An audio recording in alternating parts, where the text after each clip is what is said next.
Hello cricket station viewers எல்லாருக்கும் வணக்கம். நான் உங்க சஞ்சீவ். எங்களோட ரிச்சர்ட்ஸ் இருக்காரு. இன்னைக்கு first T20 match India versus England முடிஞ்சிருக்கு. இந்தியா ஜெயிச்சிருக்காங்க, ரொம்ப கம்ஃபர்டபுளாகவே ஜெயிச்சிருக்காங்க. ரிச்சர்ட்ஸ், ஃபர்ஸ்ட் கேள்வி ஸ்ட்ரைட்டாகவே போயிடுறேன். பிச் கண்டிஷன் எப்படி இருந்தது?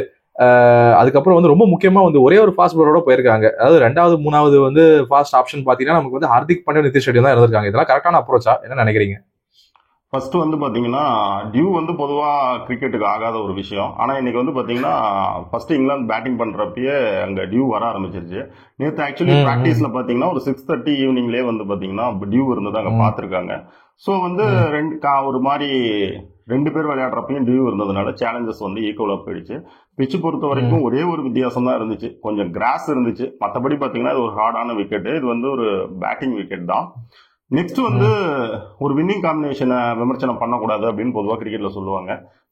ஆனா இன்னைக்கு இவங்க இப்படி ஒரு காம்பினேஷன்ல போய் ஜெயிச்சிருக்காங்க. அடுத்த ஒரு மேட்ச் இதே மாதிரி போய் அவங்க தோக்கறப்ப அதை நம்ம கிரிட்டிசைஸ் பண்றப்ப நம்ம வியூவர்ஸ் நம்மள பொழந்துடுவாங்க. அன்னைக்கு உங்களுக்கு பாராட்டுனீங்க, யோசிக்கிறீங்க அப்படிங்கிற மாதிரி. ஸோ நான் இப்பயே என்ன சொல்றேன்னா, இந்த ஒரு சிங்கிள் ஃபாஸ்ட் பவுலரோட போனதுல நமக்கு உடன்பாடு கிடையாது. முக்கியமான காரணம் என்னன்னு பாத்தீங்கன்னா, இப்ப நீங்க இங்கிலாந்தே எடுத்துக்கிட்டீங்கன்னா ஜேமி ஓட்டனோட அங்க 4 ஃபாஸ்ட் பவுலர் இருந்தாங்க. நெக்ஸ்ட் ஒரு டியூ கண்டிஷன்ல நீங்க ஸ்பின்னரை கூட்டிட்டு போவீங்களா இல்ல ஒரு சீமரை கூட்டிட்டு போவீங்களான்னு பார்த்தா காமனா ஒரு சீமரை தான் கூட்டிட்டு போவாங்க. நாமளும் அப்படிதான் நினைச்சோம், அப்படிதான் போவாங்கன்னு நினைச்சோம். இது ரொம்ப சர்ப்ரைஸான மூவ். அதுக்கு தகுந்த மாதிரி இவங்க கூட்டிட்டு போன ஸ்பின்னருக்கு தான் அதை டேக்கிள் பண்ண தெரியாம இங்கிலாந்து பொத்துன்னு விழுந்திருக்காங்க. ஓகே, ஒரு சின்ன கேள்விங்க. இப்போ ஃபார் எக்ஸாம்பிள் ஷமி உள்ள வராரு, நம்ம சொல்ற மாதிரி 2 பேசுறோம்னா யாரை வெளில உட்கார வைப்பீங்க? அப்போ ஷமி உள்ள வர்றாருன்னா இவங்க நேரா 3 ஸ்பின்னருக்கு ரவி பிஸ்னாய் மேலதான் கை வைப்பாங்க. ஒருவேளை எங்களுக்கு ரவி பிஸ்னாயும் இருக்கணும்னு நினைச்சா ரிங்கு சிங் மேல கை வைப்பாங்க, நிதிஷ்குமார் மேல கை வைக்க மாட்டாங்க. அப்படிதான் போவாங்க. ஆனா அது கரெக்டா இருக்கும்னு நினைக்கிறீங்களா ரிங்கு மேல கை வைக்கிறது? ரிங்கு மேலையா? ஆமா ஆமா ஆமா. அவங்க அப்படிதான் போவாங்க. ஏன்னா இந்த பக்கம் நிதிஷ்குமார் ரெட்டி உங்களுக்கு ஒரு ஆல்ரவுண்டரா அவங்க எடுத்துட்டு வரதுல பாக்குறாங்க. ஸோ கண்டினியூ சான்ஸ் கொடுக்கறதுக்காக பார்ப்பாங்க. பினிஷிங் மேல விளையாண்டாருன்னா கீழே பினிஷிங் ரோல ஹர்திக் பாண்டியா கையில கொடுப்பாங்க, நிதிஷ்குமார் மேல விளையாட. Okay okay. ஸோ நம்ம பினிஷர் ஒருத்தர் இருக்கிறதால ரிங்குவை ட்ராப் பண்றது பிரச்சனை இருக்காது, இன்னொரு சீமரை கொண்டு வரணும்னா. ஓகே, இல்ல டீம் காம்பினேஷனுக்காக தான் கேட்டேன். இப்போ அடுத்த கேள்விக்கு போயிடலாம். ஓவராலா இந்தியாவோட போலிங் பெர்ஃபார்மன்ஸ் எப்படி இருந்தது? முக்கியமா இங்கிலாந்து பேட்டிங்ல அதையும் நீங்க சேர்த்தே சொல்லுங்க. ஏன்னா பட்லரை தவிர எல்லாருமே கொஞ்சம் சரியா ஆட்டின மாதிரி தெரியல. அதுவும் முக்கியமா மக்கள் நிறைய பேர் வருத்தப்பட்டாங்க, இந்த ஆர்சிபியோட பிக்ஸ் யாருமே ஒழுங்கா விளையாட்டேன். அது எல்லாத்தையுமே நீங்க கவர் பண்ணுங்க, நம்ம கேட்போம். இதுல என்னன்னு பாத்தீங்கன்னா ரொம்ப ஒரு முக்கியமான விஷயம் என்னன்னா, இங்கிலாந்துக்கு நாங்க ஸ்பின்னர்ஸை கொண்டு போனாலே போதும் அப்படின்னு இவங்க நினைச்சாங்க. அதையும் இவங்க சக்சஸ் பண்ணிருக்காங்க. ஆனா ஹர்தீப் சிங் ஸ்டார்ட்ல கொடுத்த அந்த பிரேக் த்ரூஸ் ரொம்ப ரொம்ப இம்பார்ட்டன்ட் ஆனது. அவர் ஆரம்பத்துல ஒரு கட்டத்துல பாத்தீங்கன்னா இன்டர்நேஷனல் கிரிக்கெட்டுக்குள்ள வந்த பின்னாடி கொஞ்சம் அவர் கிரீஸ் நோ பால் அதெல்லாம் இருந்துட்டு வந்து அந்த மாதிரி டைம்ல பாத்தீங்கன்னா அவருக்கு முழுக்க கிரீஸ்லயே அவரோட கவனம் இருந்துச்சு ஹர்தீப் சிங். அப்போ அவரோட ரிதம் ஸ்பாயில் ஆயிடுச்சு. அப்புறம் அதுல இருந்து வெளியே வந்த பின்னாடி பாத்தீங்கன்னா ஹர்தீப் சிங் கிட்ட என்ன பொட்டன்ஷியல் இருக்குன்னு எல்லாரும் நினைச்சாங்களோ அதுக்கு ஏத்த மாதிரி அவரு விளையாடிட்டு வர்றாரு.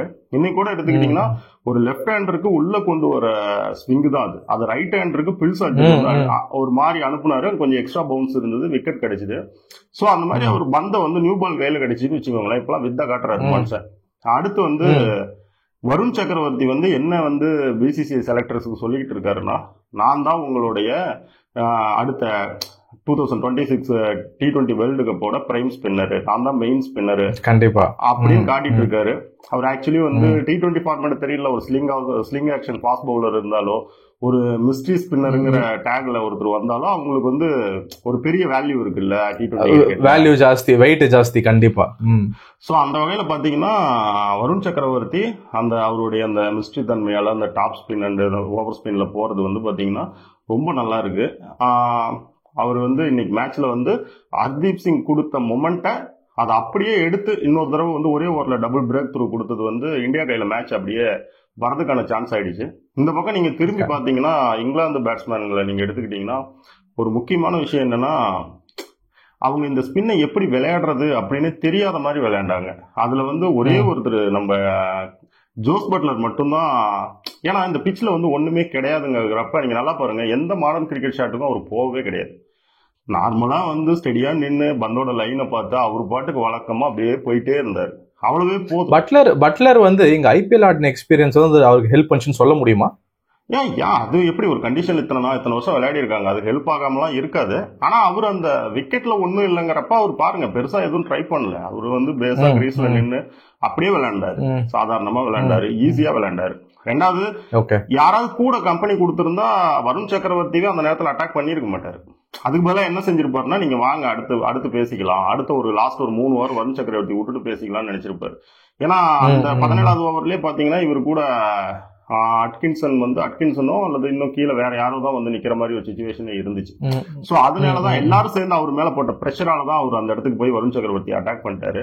மத்தபடி அவர் ஒருத்தரை தவிர இந்தியன் ஸ்பின்னர்ஸை வந்து எப்படி விளையாடுறதுன்னே இங்கிலாந்து பேட்ஸ்மேன்களுக்கு ஒன்னும் ஒரு ஐடியாவே இல்லாத அளவுக்கு போயிடுச்சு. கண்டிப்பா. அதுவும் வந்து இப்போ அடுத்து இன்னும் 2 ODI தான் இருக்குன்றதால, இன்னும் 2 தானே இருக்கு ஆக்சுவலி மொத்தம் இந்த ODI சீரீஸ்ல, கரெக்டுங்களா? சீரீஸ்ல இது 5 மேட்ச் சீரீஸ் தானே? 5 மேட்ச் கரெக்ட். சாரி, அப்போ இது வந்து இன்னும் 4 மேட்ச் இருக்குன்னா ஆடட் இந்த அட்வான்டேஜ் இந்தியா தான், கரெக்டுங்களா? இந்த ஸ்பின் அவங்க இதே மாதிரி ஆடினாங்கன்னா. ஆமா, டெஃபினெட்லி. பின்ன கண்டிப்பா. சரி, இப்போ அடுத்த இன்னொரு கேள்வி நான் கேட்டாகணும் உங்ககிட்ட. இது வந்து நம்ம சூரியகுமார் யாதவ் இந்தியாவோட கேப்டன்சியை பத்தி, நம்ம 2026 வேர்ல்டு கப்புக்கு அவர் தான் நம்ம கேப்டனா இருப்பாரு, எனக்கு மாற்றம் இருக்கும்னு எனக்கு தோணல. ஓகே, அவர் தான் போறாரு. ஸோ இந்த பட்சத்தில் அவரோட கேப்டன்சியை பத்தி பேசுங்க. இன்னைக்கு எப்படி இருந்தது? கரெக்டான டிசிஷன்ஸ் தான் எல்லாம் எடுத்தாரா? என்னதான் நம்ம சீக்கிரம் அவங்களை வந்து சுருட்டினாலும் கரெக்ட்னு நினைக்கிறீங்களா? அவர் வந்து பெரும்பாலுமே எப்படின்னு பாத்தீங்கன்னா ரொம்ப தூரமாலாம் ஒரு ஆன்ஃபீல்டு கேப்டன்சில அந்த ஓவர்ஸ் எல்லாம் பாக்குறது கிடையாது. ஒரு ஹர்திக் பாண்டியா உள்ள வந்து ஒரு செகண்ட் ஓவர்ல ரன் கொடுக்குறாரு அப்படின்னா, நான் வந்து என்னோட மெயின் பவுலர் ஹர்ஷ்தீப் சிங்கை நான் உள்ளேயே வச்சு 3rd ஓவர் கொடுத்து நான் பவர் பிளேவை வந்து நான் சக்சஸ் பண்ணி எடுத்துக்கிறேன் அப்படிங்கிற அந்த பவர் பிளேவை மட்டும்தான் அந்த இடத்துல அவர் பாக்குறாரு. புரியுதுங்களா? அந்த பார்ட்டா தான் பாக்குறாரே தவிர நான் ஹர்தீப் சிங்கை வச்சு நான் பின்னாடி கொண்டு போய் அந்த மாதிரி ஒரு ஐடியாலாம் அவர்கிட்ட கிடையாது. அது வந்து ஒரு முக்கியமான திங்கிங். நம்ம கையில இருக்கிறப்ப அதை என்ன செய்ய முடியுமோ அதை செய்யணும் நாம, அப்படிங்கிறது ஒண்ணு. இன்னொரு ஒரு நல்ல எக்ஸாம்பிள் கொடுக்கணும்னா, இன்னைக்கு இந்தியன் பவுலிங் யூனிட்ல 5th பவுலரே வந்து பாத்தீங்கன்னா ஒரு அக்ஷர் படேல் தான். அந்த ரேஞ்சில் அக்ஷர் படேல வந்து ஒரு பவர் பிளே முடிஞ்சு கொண்டு வராரு. அவர் டக்குன்னு ஒரு 2 6 அந்த ஓவர்ல போகுது. உடனே உங்களுடைய 5வது பவுலரை நீங்க வந்து என்ன பண்றீங்க, இன்னொரு ஓவர் எக்ஸ்ட்ரா கொடுக்க முடியாத அளவுக்கு போகுது. இந்த இடத்துல அவர் என்ன செய்யறாருன்னு பாத்தீங்கன்னா, அக்ஷர் படேல திரும்ப கொண்டு வரப்போ 14வது ஓவர் அவ்வளவு லேட்டா யாரும் கொண்டு வர மாட்டாங்க. ஆனா அவர் என்ன செய்யறாருன்னா, நம்ம ஒண்ணு சொன்னோம்ல, என் கையில இருக்கிறப்ப நான் எல்லாத்தையும் பாக்குறேன் அப்படின்ட்டு, இங்கிலாண்டோட விக்கெட் சீரா அப்படியே கிடைச்சிக்கிட்டே இருக்கு. அவர் என்ன பண்றாரு, அவரோட மெயின் பவுலர்ஸை வச்சு அவங்க அட்டாக் பண்றாரு. வருண் சக்கரவர்த்தியை ஃபர்ஸ்ட் 10 ஓவர்ல 3 ஓவர் வந்து அங்கேயே முடிச்சிட்டாரு, அட்டாக் பண்ணி முடிச்சிட்டாரு. நீங்க நல்லா கவனிச்சீங்கன்னா ஜேக்கப் பெத்தல் விக்கெட் வந்து அவரோட 3rd ஓவர்ல அவர் கொண்டு வந்தப்ப அவருக்கு கிடைச்சிருக்கணும், யார், வருண் சக்கரவர்த்தி. அந்த மாதிரி அவரோட பிரைம் பவுலரையே அங்கேயே அந்த ஃபர்ஸ்ட் 10 ஓவர்லயே அதை முடிக்க பாக்குறாரு. இன்னொரு முக்கியமான விஷயம் என்னன்னா, கஸ் அட்கின்சனும் அண்ட் வந்து ஜோஸ் பட்லரும் விளையாண்டு இருக்கிறப்ப ஃபர்ஸ்ட் அந்த ரவி பிஸ்னாய் ஓவர்ல வந்து ஃபர்ஸ்ட் பாலை வந்து சிங்கிளுக்கு வந்து பட்லருக்கு கொடுக்குறாங்க. அப்போ வந்து மிட் விக்கெட் வந்து மேல இருக்கு, டீப்ல இருக்கு. இவர் வந்து செகண்ட் பாலை மீட் பண்ண வந்ததும் அந்த மிட் விக்கெட்டை டீப் மிட் விக்கெட்டை தூக்கி ஷார்ட் மிட் விக்கெட்டா லெஃப்ட் சைட் பக்கத்துல வச்சுட்டாங்க. சோ என்னன்னா அவருக்கு சிங்கிளே கொடுக்க மாட்டேங்கிறாங்க, அட்கின்சனுக்கு கொடுக்க மாட்டேங்கிறாங்க. அவர் கடைசியா என்ன பண்றாரு, 4 பால் டாட் பால். அடுத்து நெக்ஸ்ட் என்ன நடக்குதுன்னு பாத்தீங்கன்னா, 6வது பால் அந்த ஓவரோட லாஸ்ட் பால் மறுபடியும் இந்த ஷார்ட் மிட் விக்கெட் தூக்கி டீப்ல வச்சுட்டாங்க. டீப்ல வச்சுட்டு மறுபடியும் அவருக்கு வேணும்னே ஒரு சிங்கிள் கொடுக்குறாங்க. யாரு, அட்கின்சன். அட்கின்சனுக்கு சிங்கிள் கொடுத்ததும் அடுத்து அக்ஷர் படேல் வராரு. அக்ஷர் படேல் ஓவர் அந்த 6 பாலையுமே விளையாண்டது அந்த அட்கின்சன் தான். விளையாண்டு என்ன நடந்துச்சுன்னா, அந்த ஓவர்ல ஒரு 4 ரன் தான் போச்சு. அவரும் லாஸ்ட் பால் வந்து அந்த ஓவர்ல அவுட்டும் ஆயிட்டாரு. அதாவது மூவ்ஸ் எல்லாம் பாத்தீங்கன்னு வச்சுக்கோங்களேன், ஒரு எப்படி சொல்றதுன்னா, ஒரு அப்படியே உட்காந்து அப்படி பாக்குறப்ப பரவாயில்லப்பா அப்படிங்கிற மாதிரி சூரியகுமாரோட ஆன்ஃபீல்ட் கேப்டன்சி வந்து பவுலர்ஸை மூவ் பண்ணது, அந்த கேமை புரிஞ்சுக்கிட்டது, அந்த சூழ்நிலையில புரிஞ்சுக்கிட்டது. ஓவராலா அவர் ஒரு ஐடியா இருக்குல்ல அவருக்கு கேப்டனா, அது எல்லாமே என்னை பொறுத்த வரைக்கும் ரொம்ப நல்லாவே இருக்கு அவரோட இது சூரியகுமார் யாதவ். ஓகே, நம்ம அடுத்து இப்போ இந்தியன் பேட்டிங்க்கு மூவ் ஆயிடலாம். எப்படி எந்த விதத்தில் சேஸ் பண்ணாங்க? முக்கியமாக வந்து அபிஷேக் சர்மாவோட பேட்டிங்கும் ரொம்ப ஸ்பெசிஃபிக்காக கேட்டாகணும். 8 6 நல்ல அற்புதமான இன்னிங்ஸ். எப்படி என்ன நினைக்கிறீங்க அவங்க சேஸ், அதான் அந்த 13 ஓவரில் சேஸ் பண்ணது வந்து நீங்கள் எப்படி பார்க்குறீங்க? அவங்க இந்த அப்ரோச்சில் தாங்க நீ வந்து T20 கிரிக்கெட் விளையாட போறாங்க. அது வந்து அது மாறாது. நெக்ஸ்ட் இன்னொன்று என்னன்னு பார்த்தீங்கன்னா, நான் உனக்கு ஒரு 7 மேட்ச் தரம்பா அப்படின்னு சூரியகுமார் வந்து சஞ்சு சாம்சன் சொன்னதுமே, நாம ஏதாவது பண்ணணும் நம்ம பேட்டிங்ல அப்படின்னு சொல்லிட்டு அவர் சில சேஞ்சஸ் எல்லாம் பண்ணியிருந்தாரு. அதுல ஒரு சேஞ்சஸ் என்னன்னா, கிரீஸ்ல வந்து ரூம் கொடுத்து ஆஃப் சைடு கவருக்கு மேல விளையாடுறதுக்காக ரூம் கொடுத்துக்கிறது, கிரீஸ்ல போய் டீப்பா போய் நின்னுக்கிறது, அப்புறம் இல்லைன்னா ஸ்டெப் அவுட் பண்றதுன்னு இந்த கிரீஸை யூஸ் பண்ணி அவர் ஒரு கேம் பிளான் கொண்டு வந்திருக்கிறாரு சஞ்சு சாம்சன். சஞ்சு சாம்சன் வந்து சஞ்சு சாம்சனை வந்து நீங்க வந்து அவரை ஃபாலோ பண்ணணும் பவுலிங்ல. அதை விட்டுட்டு நீங்க ஒரு ஐடியாவுக்கு நான் ஒரு ஸ்டெம்ப் லைன்ல இந்த லைன்ல போறேன் அந்த லைன்ல போறேன் கண்டினியூவாலாம் போனீங்கன்னா அவருக்கு தேவையான அளவுக்கு ரூம் கொடுத்து பொழந்துருவார். ரெண்டாவது அவருக்கு ஆன் த ரைஸ் விளையாடுறதுலாம் உங்களுக்கே தெரியல சஞ்சு சாம்சனோட பியூட்டி இருக்கும். அது ஒரு கிளாஸ் பயங்கரமா இருக்கும். அவரோட பொட்டன்ஷியலுக்கு வந்து நமக்கு சந்தேகமே இல்லை. அது இல்லாம அவருக்கு கிரீஸ்ல இருக்கிற அந்த ஸ்டெபிலிட்டி வந்து அந்த பேலன்ஸ் வந்து ரொம்ப பேலன்ஸ் எக்ஸாக்ட்லி பேலன்ஸ்னா பயங்கரமான பேலன்ஸ். அது ரொம்ப ரேரான பிளேயர்ஸ் தான் எல்லாம் இருக்கும். அவரு கொஞ்சம் ஜஸ்ட் ஷார்ட் ஆப் லென்த்ல இருந்தாலே அந்த பாலை பிடிச்சி புல் அடிச்சிடுவாரு. காரணம் என்னன்னா அவருக்கு வந்து கிரீஸ்ல வந்து சஞ்சு சாம்சனுக்கு இருக்கிற அந்த பேலன்ஸ்.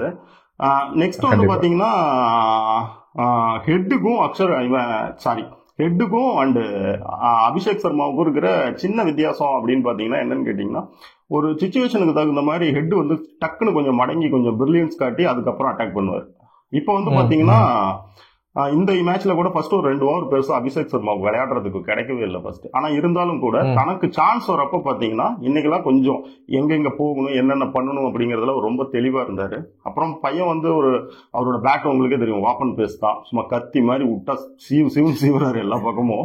இப்போ அவர் வந்து இந்த கடைசி சில மேட்சா வந்து பாத்தீங்கன்னா அபிஷேக் சர்மா வந்து சில ஃபெயிலியர்ஸ் ஃபேஸ் பண்ணிருக்காரு. சரியான நல்ல ஸ்கோர் இல்ல. அவர் வந்து நிறைய ஃபார்வர்ட் பிளேயர்ஸ் கிரிட்டிசைஸ் பண்ணாங்க, நான் பேர் சொல்ல விரும்பல. ஆனா வந்து இந்த மாதிரி வந்து அவர் யோசிச்சு விளையாட மாட்டேங்கிறாரு, அவர் சான்ஸை வந்து லூஸ் பண்ணிக்கிறாரு. இவ்வளவு பெரிய இந்தியன் ஓப்பனரா கிடைக்கிறது வந்து அவ்வளவு பெரிய பாக்கியம், நிறைய பேர் வெயிட் பண்றாங்க. ஏதாவது மாத்திருக்காரு நினைக்கிறீங்களா அப்ரோச்ல வந்து நீங்க சவுத் ஆப்பிரிக்காவிலேயே பாத்தீங்கன்னா அந்த ஷார்ட் பால விளையாடுறதுல வந்து கொஞ்சம் வந்து சிலதெல்லாம் லீவ் பண்ணி விளையாண்டாரு. சிலதை வந்து பாடியில இருக்கிற பந்துகள்லாம் வந்து கொஞ்சம் அதை வந்து தன்னோட மிடில் தான் உடம்ப வச்சுக்கிறதுக்காக ஷார்ட் பால் வந்து அவங்க ஒரு திட்டமா கொண்டு வரப்ப ஒரு மிடில் லைனுக்குள்ள வந்தார் ஷார்ட் பாலுக்குள்ள. அதெல்லாம் அங்கேயே பண்ணாரு, சவுத் ஆப்பிரிக்காவிலேயே பண்ணாரு. இப்ப நடந்து முடிஞ்சது இல்ல, அதுல பண்ணாரு. என்ன பொறுத்த வரைக்கும் என்னன்னா ஐடியா இல்லாம இருந்தாரு, ஆனா அவருக்கு வந்து கொஞ்சம் கொஞ்சமா அந்த ஐடியாவை எடுத்துக்கிறாரு. சேம் டைம் நீங்க ஒரு விஷயம் முக்கியமா கவனிக்கணும், என்ன நடந்தாலும் அவங்க என்ன பண்றாங்கன்னா ரன் அடிக்கிற இன்டென்ட்டை மட்டும் அவங்க மிஸ் பண்றது கிடையாது, அதை வச்சுக்கிறாங்க. அந்த ரன் அடிக்கிறதுக்கு நான் என்ன செஞ்சா சரியா இருக்கும்னு மட்டும்தான் செய்யறாங்களே தவிர நான் கிரீஸ்ல எப்படி நிக்கணும், அதாவது தங்கி இருக்கணும் அப்படிங்கறத பத்தி எல்லாம் அவங்க பெருசா ஐடியா எதுவுமே கிடையாது அவங்களுக்கு. அவங்களோட பிளான் வந்து நாங்க ரன் அடிக்கணும், அதுல வந்து இந்த முறையில் அடிக்க முடியலையா, சரி ஓகே அடுத்து நாங்க வேற எந்த மாதிரி அடிக்க முடியும், அப்படி அந்த மாதிரி தான் போறாங்க. இது வந்து எப்படின்னு கேட்டீங்கன்னா அது ஒரு இது சொல்லுவாங்க, வலிந்து தாக்குவதுதான் சிறந்த தற்காப்பு அப்படின்னு சொல்லுவாங்க. அது வந்து அதைத்தான் இவங்க வந்து T20 கிரிக்கெட்ல பேட்டிங்ல வந்து ஃபாலோ பண்ணிட்டு இருக்காங்க. நீங்க நல்லா பாருங்க, இன்னைக்கு செகண்ட் டவுன் வந்தாரு சூரியகுமார், அவுட் ஆனதும் நம்ம திலக் வர்மா வந்தாரு. வந்ததுமே ஆர்ச்சர் ஓவர்ல போவாரு, இறங்கி வருவாரு, பால் கொஞ்சம் எஜ் எடுத்து அப்புறமேல பவுண்டரி போகும். அவங்க அப்ரோச் இப்படிதான் இருக்க போகுது. எனக்கு இதுல வந்து என்ன ஒரு காமெடின்னு கேட்டீங்கன்னா, 2 பக்கமும் டியூ இருந்தது.